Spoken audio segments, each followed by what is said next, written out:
আসসালামু আলাইকুম সবাই। সুইডেন থেকে আসার সময় আমার বান্ধবীর সাথে ছোট একটা গেট টুগেদার ছিল। আমার ইন্ডিয়ান বান্ধবী, আমি, আমাদের বাচ্চাদের সহ। তো খুব বৃষ্টি হচ্ছিল বাইরে, অনেক আগ থেকে প্ল্যান করব একসাথে দেখা করব যাওয়ার আগে, যেহেতু আমি এখন স্পেনে চলে আসছি। তো আমি আসার সময় ওদের কিছু আবদার ছিল যে আমার হাতে সিঙ্গারা খাবে, চটপটি খাবে, ইভেন ফুচকা।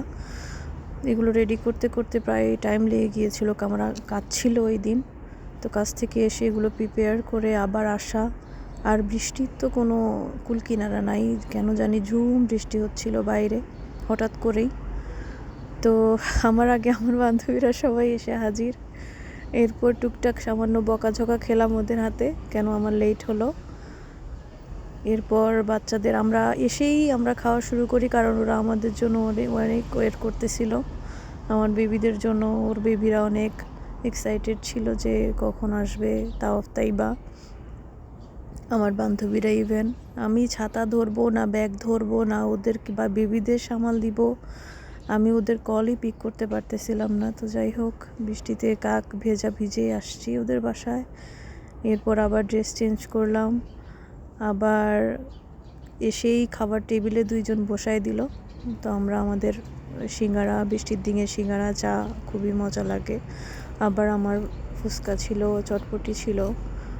আমার বান্ধবী অবশ্য অলরেডি রাতের ডিশও রেডি করে রেখেছে।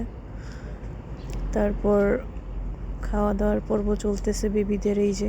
আর আমার মেয়ে তো খুবই চঞ্চল, যেখানে যায় খুবই মিশুক, ইভেন একটু চঞ্চল বেশি। এই যে আমার ইন্ডিয়ান বান্ধবীটা।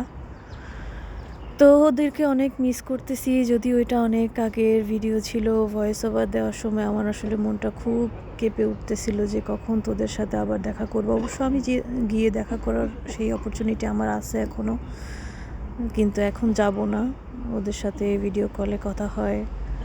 ইভেন যেহেতু আমি আমার ইউনিভার্সিটি থেকে সিক লিভ নিয়েছি, তো আমি ওই লিভিংয়েই আছি এখনও পর্যন্ত।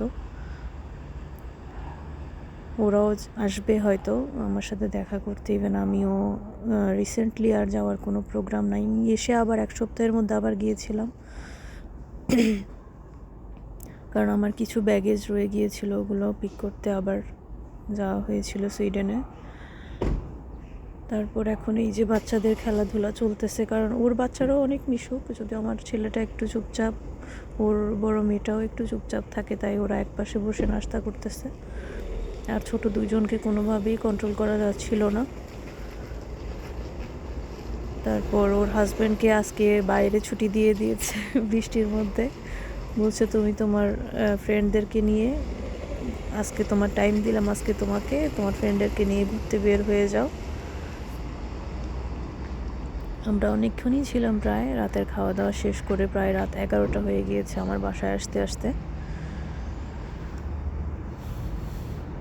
ভিডিওটা যখন দেখছিলাম, আসলে আমার এত বেশি ভিডিও রয়ে গিয়েছে ওদের সাথে, এত বেশি স্মৃতি রয়ে গিয়েছে, এগুলো এডিট করার টাইম পাই না, এগুলো ভয়েস ওভার দেওয়ার টাইম পাই না। ওদেরও কল আসে যে তুই এতগুলো ভিডিও করে নিয়ে গিয়েছিস, স্মৃতির জন্য তুই একটা ভিডিও এখনও পর্যন্ত আপলোড দিস নাই। আসলে আমি এইসব ব্যাপারে একটু অলস আগে থেকেই, আমি খুব একটা সিরিয়াস না আমার পেজে, আমি পেজটাকে নিয়ে। এই যে দুইজন শান্তশিষ্ট বাবু বসে আছে, আর বাকি দুইজনকে নিয়ে আমার বান্ধবী একদমই অস্থির হয়ে গিয়েছে, ওরটাকে খাওয়ানো নিয়ে সারা বাসা। ওর বাসাটা যদিও একটু ছোট।